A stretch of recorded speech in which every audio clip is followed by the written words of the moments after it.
What is up, everybody? My name is James D. Fiore, and this is Blackballed.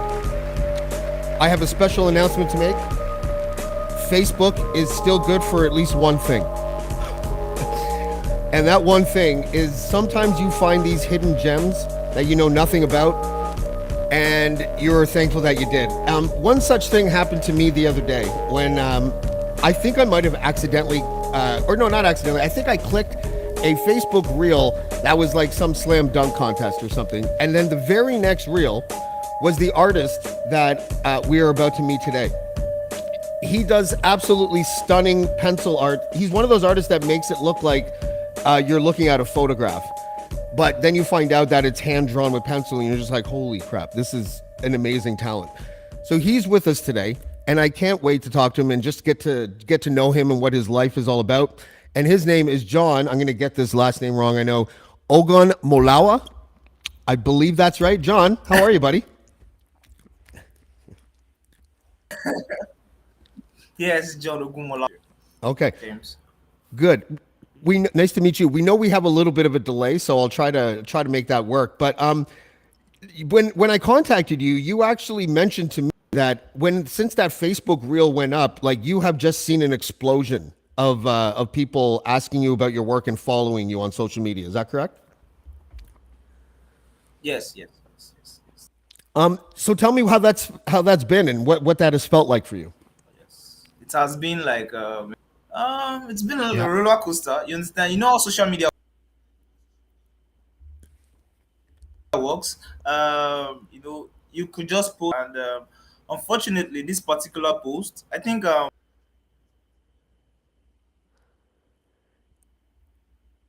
for like 3 days, I didn't get like I got like I was totally shocked, and so I got likes, comments, getting up to like 1 million views, and so I got people asking about my work, and for me that is a very good thing in what you're doing, and unfortunately I got this attention to my craft, and it really means a lot to me from different continents as I am. So Yeah, I mean, but the work it means a itself, lot the to me, work and itself I is yeah, that's exactly right. And the work is really impressive. I'm going to put a couple of things up here. I'm going to put my favorite one up first. I know if it's good to start with my favorite, but and then I'm going to show the process of you actually doing it. But can you explain to me who this person is? you said come again, come. Can you Can you come explain to again? me who that person is Oh, on our screen?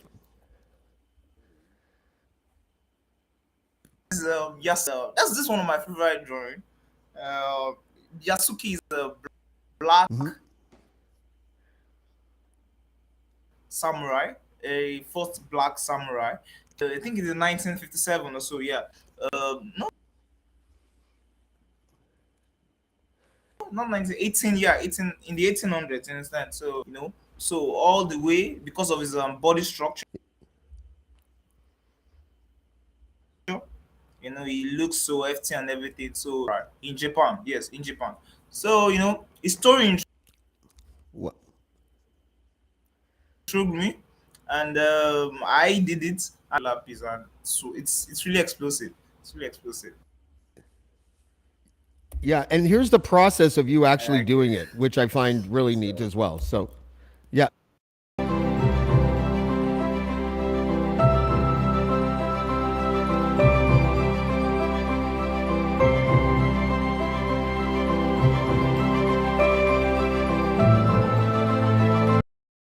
So knowing that eventually turned into this is just amazing. When did you discover that you had this talent to be able to turn pencil into what looks like an actual photograph? I could say I started working on pencil drawing at a very young age, Mhm. drawing a lot of cartoon characters. You understand? So from over the years, and I built on that. I built on professionally as a 2017. Yes, 2017. Okay. I That took it professionally. Then I started working on it. But it's major in arts in secondary school. So, but it was a passion for me, that was inbuilt. So for me, growing through, very, very, very young age in my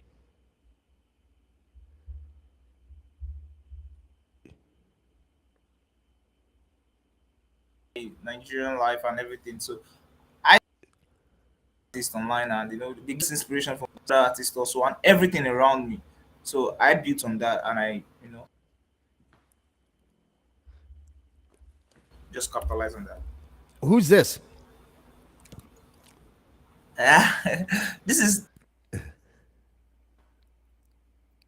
Teddy Basham. This is I don't think this is my I think Oh, he's from Zambia. Yeah. Yes. okay. Well, then let's go to this one then. This is an artist from Zambia. So this is my drawing. It's right here with me. It's right here with me. Oh, really? This is yeah, tragic beauty Just the in the details. sense that The there's a lot of things like yeah, Yeah. Go ahead. Go ahead. yeah.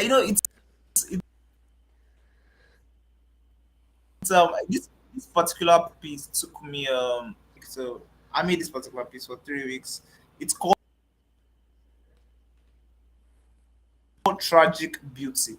Tragic Beauty. I mean, all right.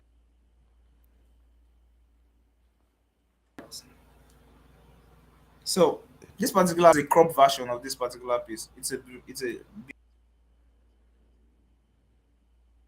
bigger piece. Hmm. Yeah, this is a crop version, like a wilted rose, a dying rose from this piece. So this striking looking, remembering, because all my heart pieces are always about Nigerian youth, project it into the world and let people see that Nigerian youth are,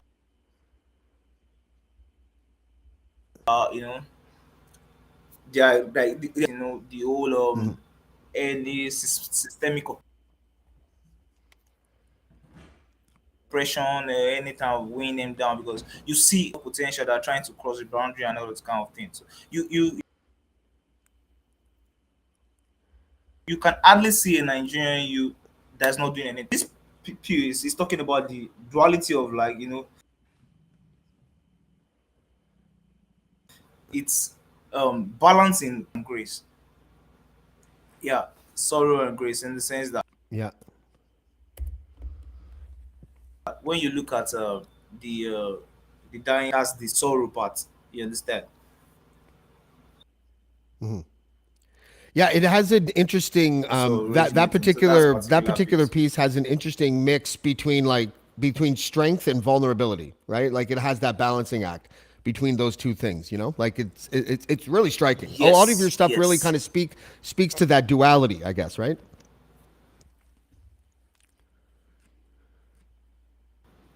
yes. We have quite The the one delay, so behind if me, anyone's you must have listening seen at it. home, then yep. I don't have. Yeah, I don't have that. Listen, just I before you was continue, talking about. we know that we know that we're dealing with a delay here, and so just the people at home listening, can they just have patience with us, and we'll try to sort of balance out this conversation the best we can. So I'm just going to ask a question and just give you time to answer it when I'm done. But I want to know what it was like for you growing up in Nigeria. Growing up in Nigeria,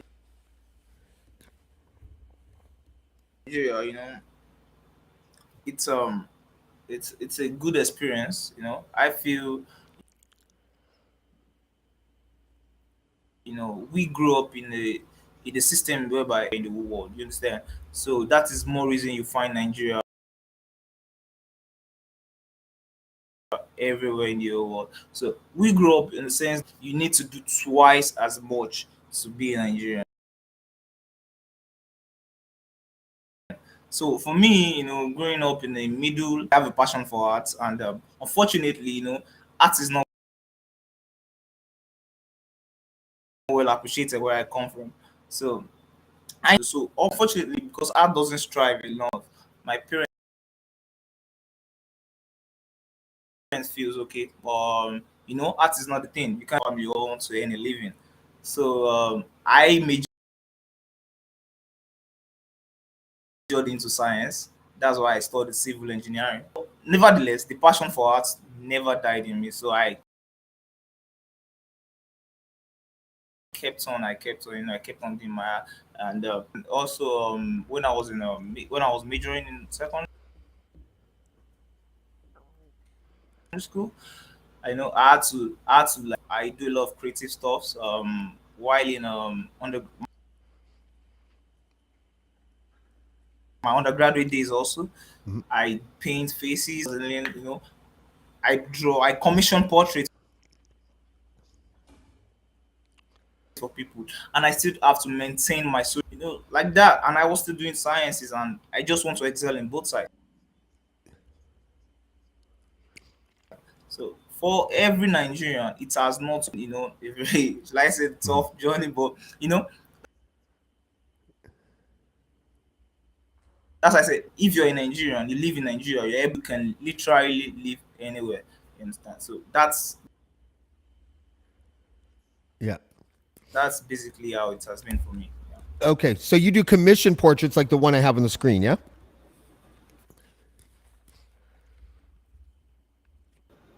Yes, I did that. Yes, yes. And then Want to talk about what else we have? And then this one here. Is this yours?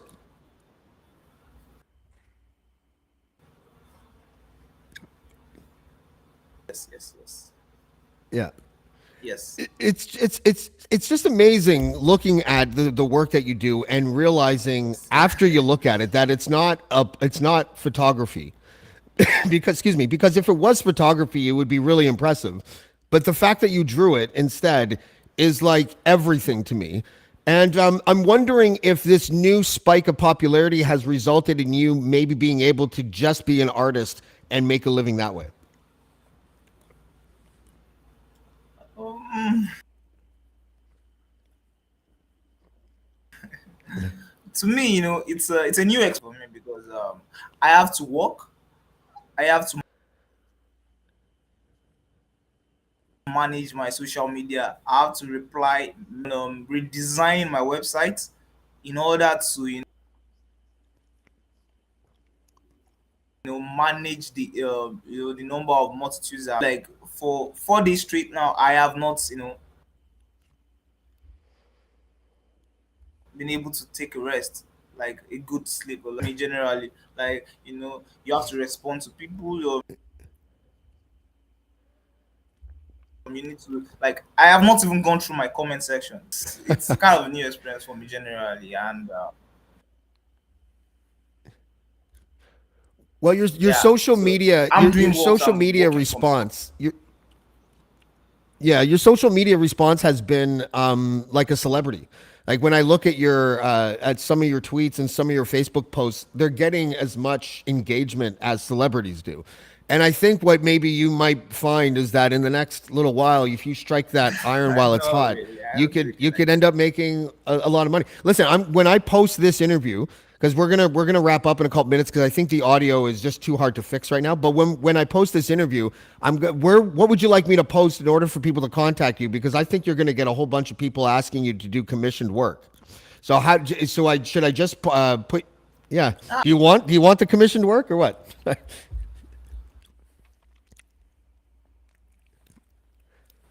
Yeah, I want to sell my works. I'm an artist yeah, with a dream that yeah.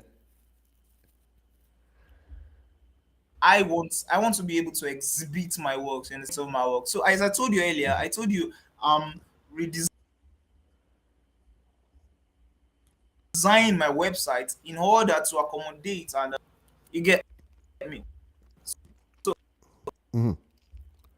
I don't just want to go, but I want to be able to have a story. Da Vinci, the whole all those artists, they don't just go about commissioning works. I'm also going to I'm definitely going to commission my name written as in, I want to see my work in museum. You get. Yeah. Yeah. I want to see my work in galleries. I want you to be John. You did this. You get what I'm saying? So Yeah. Okay, well listen, that's the basic. That's the goal for me. I would like to do whatever I can to sort of help facilitate that just in a small way. And also, I love the confidence, and I love the fact that you know that you have to be made up of perseverance and ambition in order to really succeed in this world. And I really have high hopes for you because you're a talent like like that you don't see all the time.